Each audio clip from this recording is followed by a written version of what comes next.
everyone and welcome to the first Crosshairs for 2011. My name is Randolph Ramsey, with me is Dan Capini, and he is admiring our brand new set for a new year. What do you think, Dan? Look at that beautiful sunset.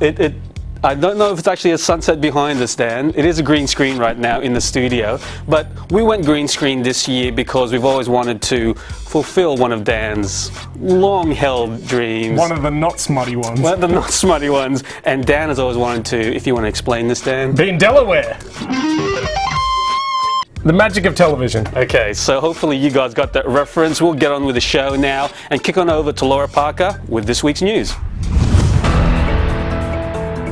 Welcome to Crosshairs News for 2011. Kicking things off this week is Sony's unveiling of its brand new portable console, dubbed the Next Generation Portable, or NGP, announced last week at a press event in Tokyo. The handheld will feature an OLED touchscreen, another touchpad on its back, 3G support, 2 cameras, and 2 analog sticks. On the software front, gamers can expect a Metal Gear Solid 4 port, a new Uncharted game, and a new Call of Duty for the platform, plus many others. The NGP is due out this holiday season, with analysts predicting it could cost anywhere between $300 to $350 US. 3 months after its release, Call of Duty Black Ops developer Treyarch has released an infographic for the title, which displays a gamut of play figures. According to the graphic, 1.1 trillion shots have been fired so far in Call of Duty Black Ops, with 43 million user-generated videos uploaded and gamers running the equivalent of 126,069 times around the Earth while inside the game. The graphic also noted the top 3 perks for Black Ops, which, in order, are Marathon, Sleight of Hand and Lightweight. And in news headlines this week, Kirby's Epic Yarn spins into Australia on February 24, Demon's Souls sequel Dark Souls, detailed in Japanese gaming magazine Famitsu, Dead Space 2 has shipped nearly 2 million units in its first week on the market, and EA's Medal of Honor and Need for Speed Hot Pursuit games have both sold more than 5 million units to date. And that's it for Crosshairs News this week, so check out the full stories on GameSpot.au. Space Pirates Ahoy! Warhammer 40k Dawn of Retribution, the second expansion to Dawn of War 2, takes place 10 years after Chaos Rising and replaces the tin can wearing Space Marines with the garbage can wearing Orc freebooters. Fans of the universe can also expect to see campaign appearances by the Tyranids. Dawn of War Retribution has been rated M for science fiction violence and is due out at the start of March on the PC. Portal 2, the full-length follow-up to 2008's much-loved science-themed first-person tunneling game, is adding cooperative problem-solving, gel surfaces to skate across, and lasers to play with. Rated PG for mild themes, violence, and coarse language, Portal 2 will be wormholing its way onto the Xbox 360, PlayStation 3, PC, and Mac on April 21st. And finally this week, military shooter fans can start packing their duffel bag with news that SOCOM Special Forces is getting ready to deploy. The game includes a Southeast Asian single-player campaign, 32-player multiplayer online, and PlayStation Move support. Rated MA15+ for strong war violence, it'll be infiltrating the PlayStation 3 in late April this year. Alright guys, it's time for previews now, and the first game we're looking at this week is a pretty big one. It's Marvel vs. Capcom 3. Dan, you've been playing a lot of this. What do you think? Oh yes, I have, sir. Really enjoying it. I played a lot of Marvel vs. Capcom 2, and it'll be really familiar for anyone that's done that. Great roster. It's been pared back from the 50-odd characters of the previous game to a really solid core 30-odd. And we answer some of your burning questions, including changes to speed and some of the abilities of the characters in Questionarium. You simply can't miss the big franchises if they don't go away for a while. Players pined for a new installment of StarCraft, lamented the lengthy lack of the Duke, and wept tears of joy when Gran Turismo 5 finally dragged itself to the starting line. Fighter fans don't have to wait too much longer to taste the sweet return of one of the genre's most hallowed crossovers, Marvel vs. Capcom. To help make counting the days down easier, we answer some of your questions about this hugely anticipated brawler. Tazi23 asks, will Wesker's Speedy Hyper, the one that looks like Maximum Spider without the webs, track and hit an opponent in mid-air? Absolutely. Wesker's Phantom Dance Hyper can be performed both while you're on the ground and in the air. It tracks and hits rival players regardless of whether they're mid-jump or firmly planted on the ground, but don't worry though because it is blockable in both forms. Gummy Joe wants to know, does the game accommodate those new or inexperienced at fighting games, or is it more centered on a hardcore fighting audience? Well, Gummy, if you're not a fighting fan, you're probably in the wrong place with MVC3, but it is clear that Capcom wants this to be as accessible as possible at the beginner level. The most obvious clue is the inclusion of a simple mode that allows you to pull off a chunk of the game's flashier moves with single button presses. No more remembering combos or struggling with the timing. It absolutely helps level the playing field for newcomers, but when you're ready to drop the training wheels, there's a much deeper game available here. Black Phantom asks, do characters that have been ruled out of the game have a chance of being DLC? How many DLC characters are there going to be, and have they already been chosen? Capcom has supported Street Fighter 4 and Super Street Fighter 4 heavily since launch with costume packs, so we wouldn't be surprised to see a similar approach, maybe even larger, with MVC3. How many characters is up to them, but so far it looks like Resident Evil's Jill Valentine and Shuma Gorath will be reprising their roles in the game. Frank West was originally slated to be a playable character, but apparently dropped due to the extra work required to get him into the game. Ryuden Itsuma, Marvel vs. Capcom 3's producer, hinted that lore guy Phoenix Wright would be a great fit for the game, but nothing's been set in stone. And finally, All That Down asks, have the two universes been brought to life well? Would you say one universe is more unique than the other? We'll skip the gory story mode details, but like previous games in the Versus series, the real value is being able to pit your favourite superheroes against other characters they wouldn't ordinarily do battle with.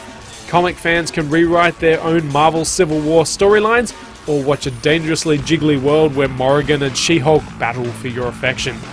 Marvel vs. Capcom 3 Fate of Two Worlds launches in Australia on February 17th for the Xbox 360 and PlayStation 3. Now, Randy, from punching dudes in the face to racing automobiles, you've been playing a little bit of Test Drive Unlimited too? That's right. This game is coming out real soon, I think, in Australia, and it is a sequel, obviously, to the first Test Drive Unlimited. And once again, it's an open-world racer. This time, it's set in the magical island of Ibiza. Hope I'm spelling it right. I've never actually been there. Sounds like a lift. Yeah, Ibiza. And once again, you are a person who just likes driving around in really, really expensive automobiles. It is persistent online, so you can always try and find matches online, or you can just play the single-player content. But obviously, you know, I've never actually driven one of these cars, so I'm assuming driving a Ferrari or a Lamborghini is pretty hard work in real life. So we sent out James Kozanecki to figure it out. So check this out. Hey guys, it's Cos from GameSpot. You here? We're out at Pete's Ridge. Now this is a private driving track. We're here for Test Drive Unlimited 2. We're going to be joined by some professional drivers, and they're going to talk us through what's going on and explain to us a little bit about how it feels like driving real cars as opposed to in the game.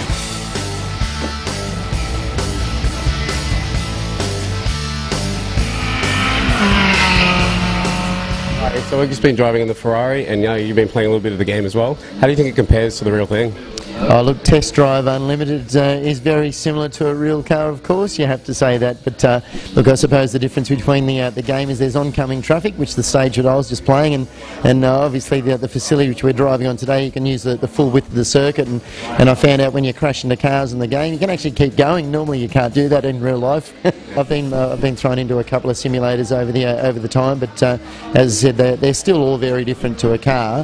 There's no doubt about it, just with the way they behave, especially with the steering side, and as I said, you just really can't feel the weight distribution. There is a slight difference, but they're certainly improving you know, every day. Do you think that they offer a good starting point for a lot of the younger drivers who just want to like get a basic concept of what's going on?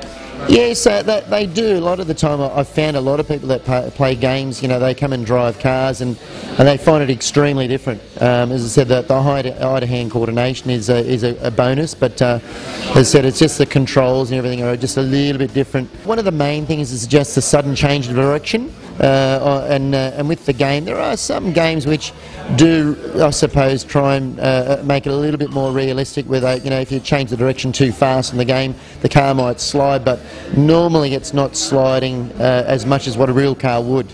And because every car behaves differently, whether it be a rear-wheel drive, a front-wheel drive, an all-wheel drive, or a front-engine, mid-engine, rear-engine car, or a combination of all of the above, that's the biggest thing that I find. It's just people aren't smooth enough when they get into a real-life car.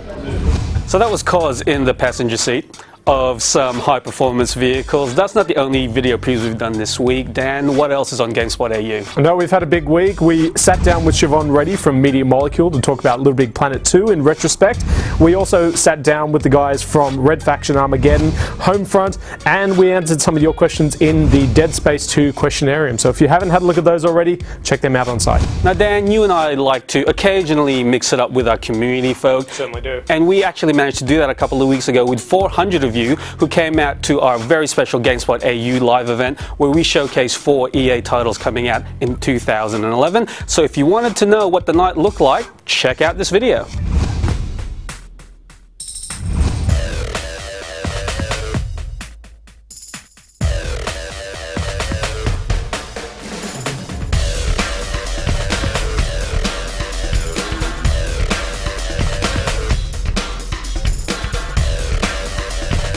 What game are you here for tonight? Bulletstorm. And have you played it? Yeah, it was f***ing awesome. So it lived up to your expectations? Yeah, definitely. I really like the kicking. That was the one thing I was really looking forward to. I did really well. Have you played Crysis 2 much? A little bit. Pretty crazy good looking. It's really open for such a game where it's set in a city where you'd think it'd just be linear. Fantastic, beautiful, great setting. I like the futuristic stuff. What do you think about Dragon Age 2 so far? It's great, yeah. People said that it lost its like that RPG factor, but I don't think it has. The fighting's a lot more quicker, the level up system's a lot better, the talent tree's better. Hey guys, so we got Rob here. Now Rob, you made a pretty sweet video to come to this event. What exactly is the video? Can you talk us through it? It's basically me in the Dead Space realm getting killed. So you come all the way over from Adelaide, which is like an hour and a half plane trip or something. Was it worth it? Like, you've played the game now for a little while, you've talked to Sharif. Has it been all that you wanted from it? Yeah, it's really good. It's much better than the first one. They've added a lot to it that just adds completely to the entire game. It's definitely a bit more messed up than the first game. And violence-wise, it's cranked up to 11.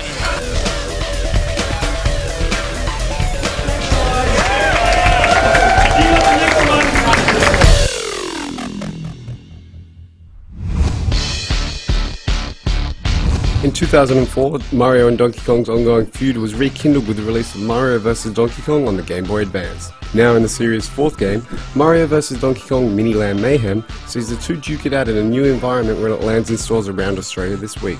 Like previous games in the series, the latest entry sticks fairly close to the formula of guiding a group of miniature Marios up levels towards the Dastardly Ape. It's been a fairly quiet week for releases with only 2 other games coming out. Lords of Arcana from Square Enix is a Monster Hunter-like action game, while Dance Jr. by Ubisoft is essentially a child-friendly version of Dance Central. Def Jam Rapstar was originally slated for release this week, but Konami's Aussie distributor, Mindscape, confirmed to GameSpot AU earlier in the week that the game has been pushed back to February 10. Now those were 400 lucky Aussie Game Spotters, and it's certainly not our last GameSpot live event coming up, so make sure you stay tuned to the GameSpot AU Comps Hub, which you can see right about here.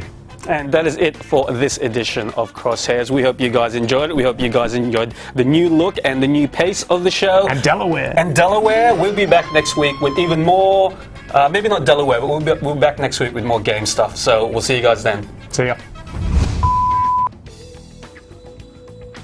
Welcome to the show 2011.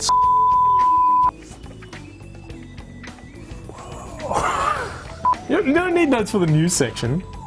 Here comes the news. And now it's time for the news. Line. Delaware. What are we, January? Stuff for the Christmas reel? You can't have that. You can't have that.